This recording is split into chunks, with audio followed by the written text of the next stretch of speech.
Hey, Randy Joe here, and this is 1001 Reviews, a series where I plan on reviewing every single album from the 1001 Albums to Listen to Before You Die book. And today we're looking at Burning Spear's 1975 album, Marcus Garvey. Marcus Garvey was released in 1975 underneath the Mango label, produced by Lawrence Jack Ruby Lindo, with art direction from Bloomfield and Travis. Nationality Jamaica, with a running time of 33 minutes and 28 seconds.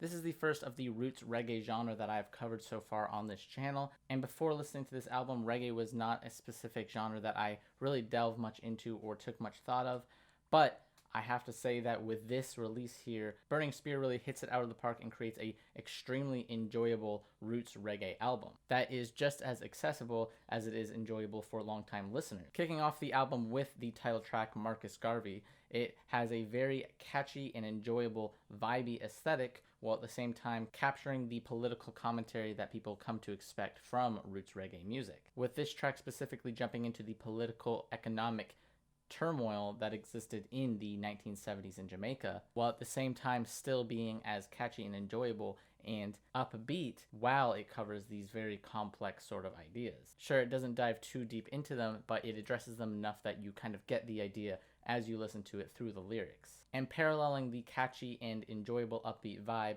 next to the very serious and political commentary is what you can come to expect from the majority of this album. For example, the second track, Slavery Days, continues on this sort of road by diving into the fact that people, and specifically the people of Jamaica, seem to forget the slavery times that they have endured centuries prior and all the way up to the release of this album, and the racism that is dealt with on a day-to-day basis, and it seems to be forgotten despite the fact that it has made a major impact on their culture. And this is delivered, like I said, with a very laid back and enjoyable vocal delivery that feels super relaxing and melancholic, while at the same time being upbeat enough that there's a slight groove to its aesthetic, something that you can just gently bob your head to. The drumming aspects of this album too feel like a highlight of the album, as through and through with this whole album the drumming is just incredibly focused. It is not super technically impressive, it is not a very loud and abrasive sort of approach, but instead the drumming feels as if it is incredibly fitting to the aesthetic. The entire album has the drums on a certain pedestal that clearly takes some sort of focus by not showing its technical ability, but showing how much it can complement the reggae sound. The Invasion is a good example of this, as it kicks off the song with this intense drumming that isn't, again, super technically impressive, but feels like it is the centerpiece of the track in a way, kind of falling back into the background, but still being the backbone of the track. And as this song goes on, Burning Spear delves into the concept of culture vultures and the idea of white people taking their culture and making it their own without appreciating the background of the culture, using it more as an aesthetic than it is a genuine piece of pride. The sixth track, Old Marcus Garvey,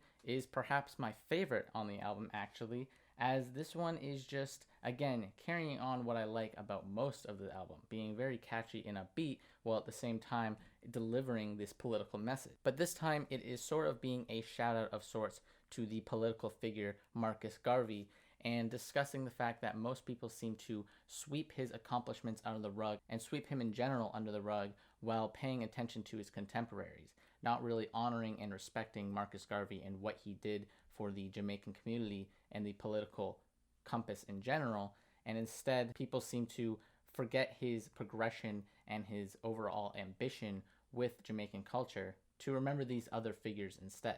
As time goes on though, I feel like Marcus Garvey has gotten more appreciation since the release of this album, and he's actually shown up in some of Kanye West's work and sampled through Kanye West on Kids See Ghost. So the recognition of Marcus Garvey seems to be more relevant today than it has been in the past. And like how the drums feel like they are the centerpiece and the important part of the track The Invasion, on the song Tradition it feels like the centerpiece and backbone of the track is the horn implementation, as they feel like they are much more strenuous and much more strained onto in the backbone of this track, while the very warm and laid back vocals are still very much relevant in this track like they are on the rest of the album, but the horns, again, feeling like the main focus here. This track has a much more warmer and very summer vibe aesthetic to it, something that you feel like you'd hear when you're sitting out on a patio, but still feels just as engaging on its own than most typical reggae songs. Now, this all being said, I don't think this album is clear of the fact that it does fall into a bit of a typical reggae zone, feeling very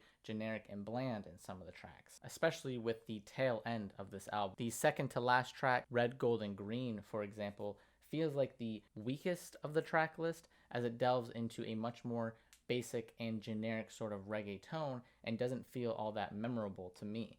In the grand scheme of this album, this is one of the tracks that seems to fall through the cracks and doesn't stick in my mind as much as the rest here. It feels much more bland with its instrumental approach and doesn't feel as adventurous or incredibly important like the rest of the political commentary is on this album. Instead, just feeling overall like a pretty forgettable track. Jordan River is another example of this, where yes, it is slightly above average, but again, still feels like it falls to the wayside of the track list here. But that doesn't change the fact that this album through and through is a pretty incredible roots reggae record, and definitely one to get people into reggae without feeling like it is dishonoring the genre in any way. Really showing the highlights of what makes this genre important, but at the same time still feeling like a very accessible album for non-reggae listeners like myself. So with that all being said, I love this album.